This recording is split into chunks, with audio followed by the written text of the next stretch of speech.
ఆంధ్రప్రదేశ్ ప్రభుత్వం రైతుల కోసం మరో కీలక నిర్ణయం తీసుకుంది. వారి కోసం ఓ కొత్త కార్యక్రమాన్ని చేపట్టింది. దేశంలోనే మొట్టమొదటిసారిగా 80% రాయితీతో రైతులకు డ్రోన్లను అందిస్తోంది.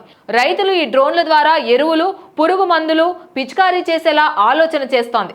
ఈ ఏడాది జిల్లాల వారీగా రైతు గ్రూపులకు డ్రోన్లను ప్రభుత్వం పరిమితంగా 875 యూనిట్లను మంజూరు చేసింది. ఏపీ ప్రభుత్వం 5 రైతుల గ్రూపులను లబ్ధిదారులుగా గుర్తించింది. అయితే ఈ మేరకు వారికి వ్యవసాయ శాఖ ద్వారా శిక్షణ కూడా ఇచ్చారు. రైతులకు సంబంధించిన ప్రతి గ్రూపు నుంచి ఒకరికి డ్రోన్ పైలట్ శిక్షణ అందించారు. వ్యవసాయంలో సాంకేతికతను ఉపయోగించడం వల్ల ఖర్చులు తగ్గుతాయని, పంటలు బాగా పండుతాయని ప్రభుత్వం భావిస్తోంది. అందుకే ఈ డ్రోన్లను తీసుకొచ్చింది.